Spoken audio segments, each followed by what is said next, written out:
저는 시골에서 농부의 아들로 자라났잖아요. 그래서 어린 시절 아버지가 늘 산더미 같은 나무 짐을 지고 지게에 무겁게 오시는 것을 자주 보았거든요. 멀리서 땀을 뻘뻘 흘리시면서 오시고 계시는 아버지를 보면 어린 아들 마음이 짠합니다. 아버지를 돕고 싶어서 발길로 달려 나갑니다. 아버지, 제가 뒤에서 지게 받쳐 드릴게요. 그리고는 조마그만한 손으로 지게 밑을 받쳐들고 옆에서 낑낑거려요.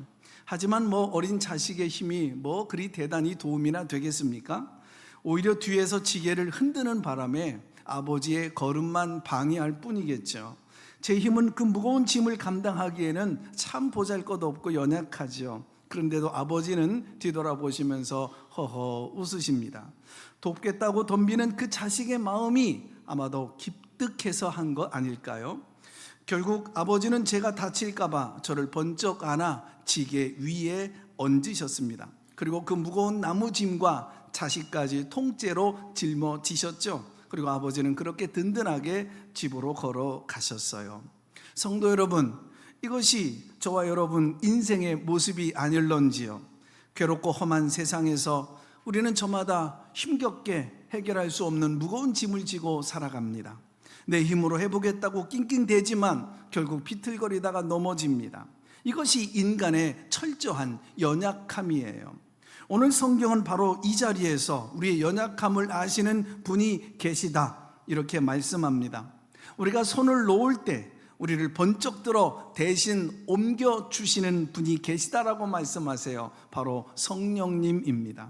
오늘 말씀의 제목은 화면을 볼까요? 번쩍 들어 옮기시는 성령의 손길입니다. 한국교회처럼 성령론에 관하여서 많은 얘기를 하고 있는 것도 흔치가 않아요. 우리가 성령 하나님을 믿는다라고 말은 하지만 실제로 그분의 능력을 믿질 못하거나 제한하고 사는 사람들이 많아요. 그러나 성령은 인격적이신 분이셔요. 그래서 우리의 상식과 인격과 성품을 말살하지 않아요. 그러나 악령은 우리의 상식과 인격과 우리의 모든 건강한 판단을 망가뜨려 놓거든요. 성령은 악령과 달라요. 먼저 성령은 그리스도의 영이에요. 그래서 언제나 예수 그리스도를 드러내고 밝히고 그분의 영광을 돌리게끔 역사합니다. 그리고 성령은 말씀의 영이에요. 하여튼 말씀에서 벗어나지를 않으세요. 성령님은 교회의 영이에요. 언제나 교회 중심적으로, 그리고 교회를 해치는 방향으로 역사하는 법이 없어요. 교회 안에서 역사하세요. 그리고 성령은 인격자세요. 그래서 인격을 말살하지 않아요. 성령님은 인격자이셔요. 그래서 항상 성경 어디를 보아도 성령을 접신적 개념으로 설명한 곳이 없어요. 그래서 우리가 성령 받잖아요. 모셔드리잖아요. 충만하잖아요. 그럼 그 사람이 더 정신이 깨끗해지고 온전해져요.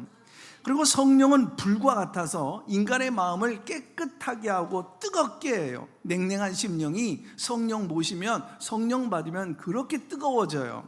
그리고 성령은 비둘기 같아서 인간의 마음을 순결하게 하고 온유하게 하고요. 또 성령은 기름과 같아서요, 마음을 부드럽게 하고요. 또 숨결과도 같아서 우리의 새 생명을 공급해 주고요. 또 성령은 바람과 같아서 우리 속에 신비한 기운과 능력으로 임하셔서 역사해 주시는 줄로 믿습니다. 이 성령님은 언제나 성부 하나님, 성자 예수님과 공동으로 역사하세요. 구약 성경에 보면 언제나 성부 하나님에게 초점이 맞추어져 있어요. 그리고 신약과 복음서를 읽어 내려가다 보면 항상 성자 예수님에게 초점이 맞추어져 있어요. 반면에 오늘 살아가는 이 교회 시대는 성령 하나님의 사역에 포커스에 맞추어져 있어요. 그래서 우리가 성령님을 환영하지 않고서는, 받아들이지 않고서는 건강한 신앙생활 마지막까지 승리할 수 없는 거예요. 오늘 이 예배를 통해서 성령님을 모셔드리길 바랍니다. 환영하기를 바랍니다. 성령님 마음껏 역사하실 수 있도록 그분의 역사를 오늘 인정할 수 있기를 바랍니다. 성령님 내가 경험하지 못했다고, 알지 못한다고, 배우지 못했다 할지라도 성령을 막거나 제한하지 마세요. 우리가 성령을 제한하지 아니하면 한계가 없는 복을 받게 될 줄로 믿습니다. 능력 있는 그리스도인이 될 줄로 믿습니다. 자, 오늘 본문을 통해서 우리 성령님이 뭔가 번쩍 들어서 옮기시는 그 성령님이거든요. 자, 무엇을 번쩍 들어서 옮기실까? 첫째로, 성령님은 인격적이시며 우리의 모든 연약함을 알고 계시다는 사실이에요. 성령의 번쩍 들어 옮기시는 손길을 원하십니까? 그러면 가장 먼저 내가 연약한 피조물이구나, 이것을 인정해야 돼요. 성령님을 내가 붙잡아서 그저 도깨비 방망이처럼 마음대로 이용할 수 있도록 부려먹을 수 있는 하나의 힘이다, 이렇게 생각하면 안 돼요. 벌레와 같은 인간이 성령을 이용해서 산이라도 옮겨보겠다, 교만한 마음을 가져서는 아니 된다고요.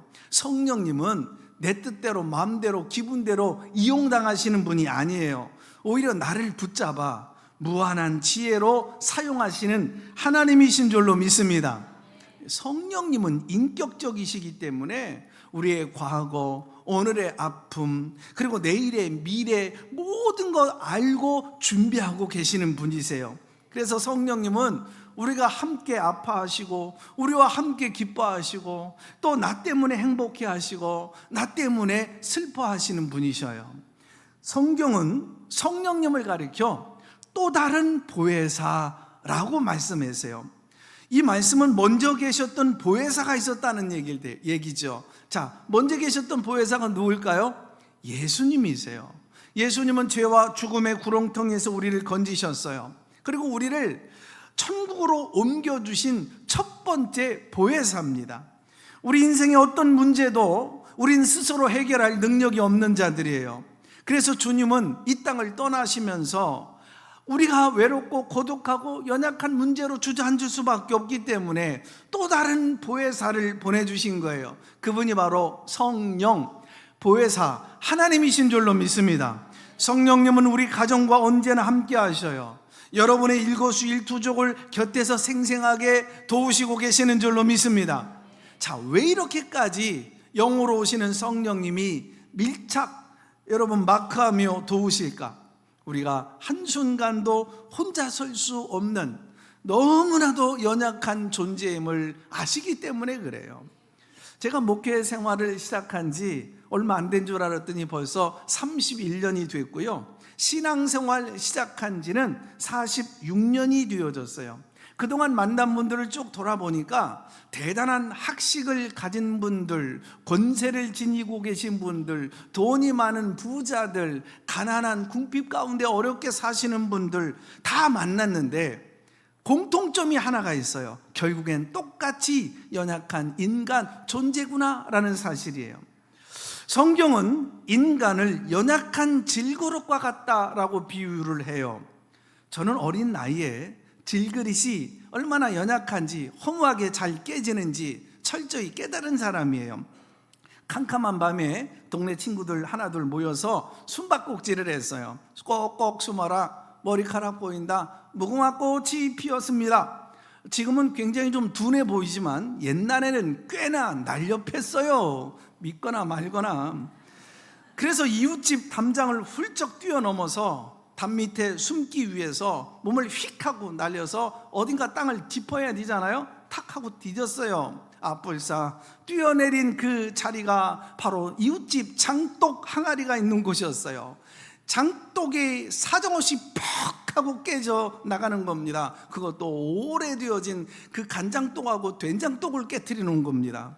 방 안에서 누구야 하고 소리를 지르니 어린아이가 놀래갖고 여러분 뛰어서 도망가기 시작한 겁니다.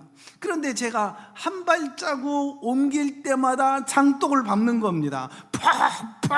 퍽 깨지는데 그날 밤 저는 어머니에게 굉장히 맞았어요. 충청도 말로 표현할 수가 없어서. 그리고 돈 꽤나 물어주셨을 거예요. 아하, 질그릇은 허무하게 잘도 깨지는구나. 이게 인간입니다. 다윗은 고백했습니다. 하나님은 인간의 체질을 아신다고. 체질을 안다는 것은 소음인, 태양인, 태음인 이런 체질을 안다는 게 아니고 인간이 얼마나 연약한 체질을 지녔는지 아신다는 얘기예요. 오래전 개척 초기에 제가 살고 있었던 아파트 옆동에 사셨던 연세 드신 노인분 한 분이 계셨는데 몸이 그렇게도 약해요. 할머니가 돈 꽤나 들여서 좋다는 보약을 먼 동남아 나라까지 가서 약을 구해와가지고 1년 2년 그렇게 다려서 대접했어요. 할아버지 몸이 좀 회복되는가 싶더니 병석에 또 알아 눕는 거예요. 병원에 가서 종합 진찰을 받아보니까요, 이 약이 체질이 맞질 않아서 간이 녹아버렸다는 거예요. 진찰하자마자 며칠 지내질 못하고 장례를 치루었어요. 할머니는 할아버지의 체질을 몰랐던 겁니다. 우리 부모들은 자식을 사랑한다 하면서도 자식의 체질을 잘 몰라요. 그러나 하나님은요, 내가 무엇이 필요하고 필요하지 아니하는지, 내가 무엇 때문에 웅크리고 신음하고 아파하고 힘들어하고 있는지 다 알고 계신다고요. 내 인생의 행복한 길이 어디에 있는지, 어디로 가면 성공적인 삶을 살아갈 수 있을런지, 내 인생의 모든 체질을 하나님은 알고 계신다고요. 보십시오. 하나님은 우리 인간이 얼마나 나약하고 넘어지고 연약한 체질을 가진 존재인지 잘 알고 계셔서 성령을 보내주시는데, 자 보시면 성령도 우리의 연약함을 도우시나니, 그래서 도우신다. 성경엔 연약함 단수로 되어져 있지만 헬라어 원문에는 연약함들 복수로 되어져 있다고요. 그러니까 인간의 연약함이 한두 가지가 아니라는 얘기예요. 타이타닉 보신 영화, 이 영화를 보면 배에 금이 가기 시작하니까 사람들은요 노느라고 정신없고 선장도 느끼질 못하는데, 곳간에 있던 쥐새끼들 배에 금이 가니까 이거를 알고 기어 나오며 찍찍거리며 살 길을 찾더라고요. 쥐는 벌써 파선을 예견하고 있었던 겁니다. 그런데 인간은 멍하니 재난을 당하는 것을 보고 쥐새끼가 얼마나 배꼽을 쥐어잡고 웃었을까. 개미라고 하는 놈은 홍수가 올 것을 미리 알고 집을 나무 꼭대기로 옮겨 놓는다고 그러죠. 인간은 홍수를 예측하지 못해서 온갖 재난 재앙을 겪고 있는 모습을 보면서 개미가 얼마나 배꼽을 잡고 인간을 비웃을까. 거미라고 하는 놈은 태풍이 강력하게 불어오기 전에 어디서 어떤 방향으로 불어올지를 알고 거미줄을 친다고 그럽니다. 언젠가 동남아에 거대한 쓰나미가 밀어닥쳤을 때예요. 어느 신혼부부가 하필이면 그곳으로 신혼여행을 간 거예요. 호텔 뒷산에서 코끼리를 타고 재밌게 놀고 있는데 갑자기 코끼리가 2마리가 가던 길을 딱 멈추는 거예요. 그러더니 뒤돌아서서 그 언덕을 향해 무서운 속도로 치닫기 시작합니다. 신혼부부는 갑자기 웬일이냐, 떨어져 죽겠다 비명소리를 치고 아우성 난리 납니다. 언덕 꼭대기에 올라서야 이제 코끼리들이 멈춰 섰어요. 그리고는 가쁜 숨을 몰아쉬며 먼 바다 쪽을 향해 바라봅니다. 부부가 코끼리 등을 끌어안고 울면서 자기들도 아래를 내려다 보았어요. 그 순간입니다. 산더미 같은 집채만한 어마어마한 파도가 밀려옵니다. 그리고 그들이 머물던 호텔을 그대로 강타해버리고 말아요. 코끼리는 이미 쓰나미가 몰려오는 걸 본능적으로 느끼고 있었던 거예요. 동물들도 재앙이 오는 것을 미리 알고 대피해요. 그러나 태풍이 오는지 홍수가 오는지 강력한 쓰나미가 오는지 아무것도 모르고 흥청망청 이것저것에 정신이 팔려서 여러 가지 멍하게 있다가 당하고 있는 것은 인간 하나뿐입니다. 인간은 스스로 만물의 영장이라고 하지만 자랑하고 있지만 한치 앞을 내다보지 못하는, 1시간 뒤에 내가 어떤 일을 경험하게 될지 모르는 연약하기 짝이 없는 존재예요. 영적으로 보면 한 마리 미물만도 못한 게 우리 인생 아니겠습니까? 인간은 첫째로 육체적으로 연약합니다. 눈에 보이지 아니하는 작은 그 병균 하나에 장정이 쓰러지고 병원에 입원하고 나오질 못해요. 두 번째, 정신적으로도 얼마나 우리가 연약한 존재들입니까? 누군가의 눈짓 한 번에 마음이 무너져요. 조그만 근심 걱정 하나가 있으면 잠잠을 이루질 못해요. 오히려 강해 보이는 사람일수록 정신적으로 연약한 사람이라는 것을 알 수 있어요.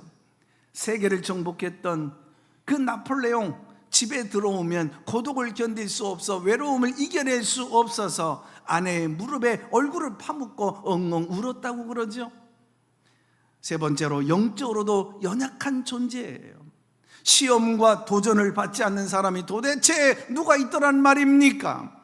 그만하면 반듯한데 돈 앞에만 서면 10,000원 한 장에 꼼짝달싹하질 못하고 사명이고 믿음이고 십자가고 그냥 내동댕이 치고 시험 드는 사람, 돈에는 아주 의로운데 이성 앞에만 가면 꽈당하고 무너지는 사람이 있습니다. 이성 앞에서는 꽤나 깨끗한데 명예 앞에서는 꼼짝을 못하는 사람이 있어요. 지혜로운 듯 보이는데 기도하지 않아요. 좀 기도 좀 한다 생각하는데 꽤나 고집세고 교만하기 짝이 없습니다. 충성하는가 싶은데 물질에는 인색하기 짝이 없는 노랭이에요. 그만하면 하나님 앞에 헌신한다, 충성한다, 야 잘한다 싶은데 언어 생활에 실패하고 날마다 그의 삶이 따라와 주지를 않아요. 모두가 다 깨지기 쉬운 연약한 존재들입니다. 그런데 하나님은 우리의 못난 연약함과 여러분 질그릇과 같은 우리의 체질, 하나님이 나무라실까요? 하나님은 인간의 연약성을 통하여서 오히려 강하게 도우시고 역사하시겠다는 거예요. 오늘 본문은 인간의 연약성을 대단히 긍정적으로 받아들이고 있어요. 내가 연약하기 때문에 신앙생활에 실패할 것이다, 그렇게 말하지 않아요. 내가 연약하기 때문에 성공할 수 없다, 그렇게 말하지 않아요. 오히려 연약함 때문에 하나님을 볼 수 있는 줄로 믿습니다. 하나님을 찾고 하나님을 의지하고 진짜 신앙으로 하나님을 만날 수 있게 되어지는 줄로 믿습니다. 감사할 수 있는 거예요. 두 번째, 성령님은 내 힘으로 안 되어지는 그 한계를 번쩍 들어서 옮겨주신다는 거예요. 할렐루야. 이와 같이 연약한 우리를 하나님이 어떻게 쓰시고 다루실까? 연약한 우리를 갑자기 영웅이나 천사로 만들어서 아니에요. 도우시는 성령님 보혜사를 보내주셔서 우리를 도우시고 쓰시겠다는 거예요. 그래서 성령도 우리의 연약함을 도우시나니 그러잖아요. 돕는다, 이 단어는 성경 본문에 꽤나 신비한 단어인데 이게 단어가 표현이 안 돼서 헬라어 세 단어를 하나로 묶었어요. 바로 순, 안티, 람바노, 마이. 순, 내 곁에 함께 계셔서 다정하게, 안티, 내 손이 미치지 못하는 곳에서 람바노, 마이, 번쩍 들어 옮겨 주신다. 내 곁에서 나와 함께 다정하게 계시며 내가 감당할 수 없는 인생의 문제들 저 건너편에서 내가 보이지 않는 그런 상황 속에서도 안고 있는 문제를 번쩍 들어서 옮겨주신다, 그런 뜻이거든요. 인생 살아가던 어느 날 우리 가정에, 우리 가문에, 우리 기업에, 우리 인생 앞에 거대한 통나무가 가로막을 때가 있어요. 이거 치우지 않고는 한 걸음도 꼼짝달싹할 수 없어요. 내 힘으로는 어쩔 수 없어서 쩔쩔매고 당황하고 있을 때 어떤 힘이 있는 분이 저 바위 저쪽 끝에서, 통나무 저쪽 건너편에서 이 무거운 문제를 번쩍 들어서 옮겨주셨다. 이것이 바로 성령님이 우리를 도와주신다는 순한티 람바노 마이 기적인 줄로 믿습니다. 오늘 인생의 짐이 무거워서 쩔쩔매요 어쩔 줄로 몰라 주님 앞에 나오신 분 계십니까? 날마다 반복적으로 똑같은 죄를 범함으로 내가 실패의 언덕을 넘어서지 못할 것 같아 괴로워 주님 앞에 얼굴 들지 못하고 주님 앞에 서신 분 계십니까? 영적인 실패의 자리에서 안타까워하며 당황하며 여러분 계신 분 계십니까? 낙심치 마십시오. 순, 안티, 람바노, 마이, 그 성령님께서 여러분의 인생의 무거운 그 짐을, 실패의 짐을, 그 괴로운 짐을 번쩍 들어 옮겨주실 줄로 믿으시면 아멘 하시기 바랍니다. 성령도 우리 연약함을 도우시나니, 여기 돕는다 이 단어의 시제는 헬라어 원문에 현재형으로 되어 있어요. 과거의 추억이나 미래의 막연한 약속이 아니고 지금 이 순간에 도와주시겠다는 거예요. 언제나 도와주실 줄로 믿습니다. 매 순간 적절한 방법으로 도와주실 줄로 믿습니다. 저 뒤에 앉아 계신 분들도 도와주실 줄로 믿습니다. 가정에서 괴로워하며 기도할 때 바로 그 자리에서 도와주시는 거예요. 직장에서 속이 상해서 안타까워할 때도 바로 그 현장에서 도와주실 줄로 믿습니다. 인생의 거대한 문제에 부딪혔을 때 성령님은 바로 그 자리에 임재하셔서 우리를 도와주시는 분이신 줄로 믿습니다. 지금 이 시간 예배하는 이 자리에서도 성령님은 역사하고 계세요. 부족한 종이 설교하지만 성령께서 이 종을 붙잡아서 지금도 도와주시고 계시는 줄로 믿습니다. 부족한 입술을 통해서 선포되어지는 말씀 속에서 지금 나에게 말씀하시는 성령의 음성을 들으시기를 바랍니다. 여러분이 찬송할 때 그 찬송이 내 고백이 되어지도록 성령님이 도와주셔요. 지금 말씀을 들을 때 이 말씀이 치료하는 광선이 되어져서 이 아픔을 만지도록 도우시는 줄로 믿습니다. 우리 연약한 믿음을 강력한 믿음으로 바꾸어 주시고 계시는 줄로 믿습니다. 지금 이 시간에 내 곁에서 도와주시는 성령님. 세 번째로 성령님은요, 한번 화면 보고 다 같이 한번 읽어볼까요? 시작. 성령님은 말할 수 없는 탄식으로 우리의 기도를 도우신다. 아멘이십니까? 성령님이 수많은 도움의 길 중에서 하필 왜 기도를 도우실까? 기도는요, 만사를 해결하는 능력이 되기 때문에 그렇습니다. 영적 실패의 가장 뚜렷한 징후가 뭔지 아십니까? 지금 기도하지 않으면 안 돼요. 지금 굉장히 어려운 문제예요. 내 경험으로, 내 노력으로, 그 모든 지금까지 살아온 전문적 노하우로 아무리 애를 쓰고 노력해도 안 되는 문제예요. 그러면 여러분 기도를 해야 되는데, 이 영적인 실패의 가장 뚜렷한 징후는 기도를 내려놓는 거예요. 기도를 포기하고 있는 거예요. 기도해야 될 상황에 기도를 하지 않는 거예요. 몸이 조금만 아파보고 상심되어지면 우리는 기도할 생각조차 하지를 않습니다. 그러나 이 무거운 짐 앞에서도 내가 기도해야지, 자꾸 마음속에 기도 자료 나가야 돼, 금요성령 집회 나가야 돼, 새벽 기도 나가야 돼, 자꾸 기도를 해야 되는데 라는 마음과 열망이 생긴다면 그 이미 내 안에는 성령님이 역사하고 계시는 거예요. 빨리 말씀하실 때 순종하면 성령이 늘 내 안에서 머물고 역사하시는 거예요. 우리가 마땅히 빌 바를 알지 못하나 그랬거든요.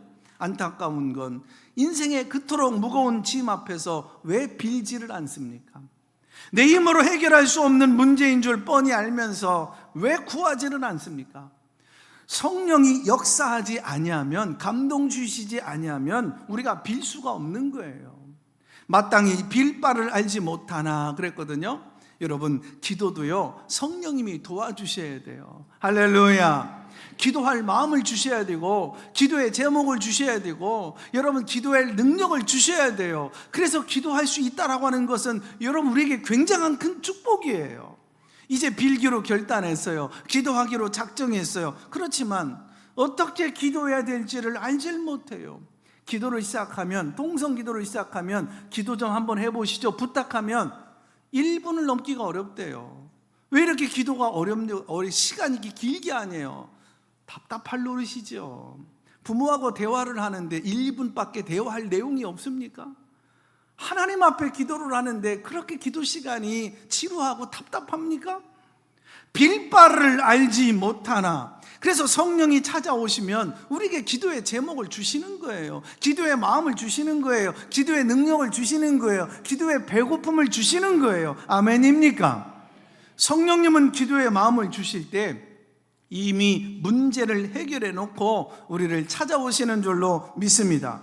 그래서 성령이 말할 수 없는 탄식으로 우리를 위하여 친히 간구하시느니라 그랬어요. 말할 수 없는 탄식으로 기도한다. 이게 뭔 뜻일까? 이게 분명한 사실은 내가 너무 지쳐서 기도할 수조차 없을 때 성령님이 내 곁에 오셔서 내 대신 탄식하며 울어주신다는 사실이에요. 우리가 엎드려 기도할 때마다 내 속에서 통곡의 영을 회복시켜 주시는 거예요. 가슴 속에 이 한을 풀어주시는 분이 성령님이신 줄로 믿습니다. 우리가 하나님 앞에 기도할 때 웃으면서 하는 기도는 많지가 않아요. 대개 탄식하는 기도예요. 그래서 눈물이 쏟아지고 가슴을 쥐어뜯고 얼굴을 찡그리고 막 주님의 이름을 부르며 야곱처럼 약복강가에서 씨름하는 기도를 해요. 이 순간 성령이 말할 수 없는 탄식으로 함께 울고 계신 거예요. 여러분, 지금 성령님이 내 안에서 탄식의 영을 회복시켜 주시는 시간들이에요. 찡그리며 눈물 흘리는 성도들 향해 왜 저리도 그렇게 찡그릴까? 그러지 마십시오. 성령님과 함께 탄식하고 나면 제단에서 일어날 때 모든 문제가 해결되어질 줄로 믿습니다. 눈물이 변하여 춤이 될 줄로 믿습니다. 실패가 변하여 승리가 될 줄로 믿습니다. 넘어진 자리에 벌떡 일어나는 거예요. 성령이 탄식하게 될 때 탄식하는 것이 성령 충만한 사람이에요. 성령님은 우리가 울 때 함께 우셔요. 우리가 괴로워할 때 나보다 더 괴로워하시는 분이 성령님이십니다. 끝으로 성령님은요, 태신자의 완고한 발걸음도 번쩍 들어 옮겨주시는 분입니다. 아멘이십니까?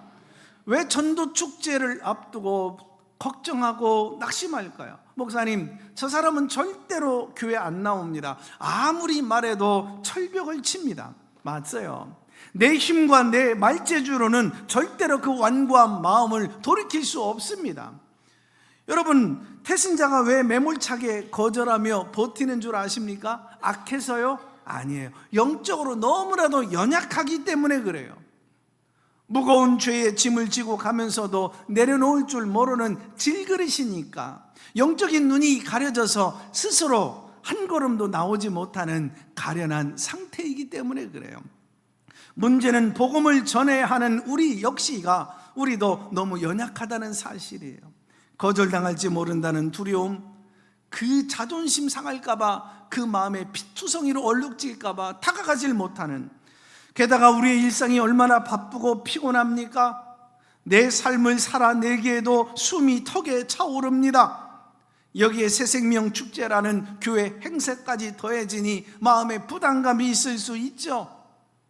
영적 이러한 많은 장애물들 앞에 시작도 하기도 전에 우리는 낙심하고 주저앉습니다. 그러나 내 보잘것없는 말재주로 새신자들을 설득하려고 하지 말고 내 힘으로 하려고 하니 두렵고 자존심 상하고 낙심하는 거예요. 여러분, 성령님 앞에 나가시기를 바랍니다. 태신자의 이름을 부르며 탄식해 보십시오. 하나님, 전도하다가 낙심했습니다.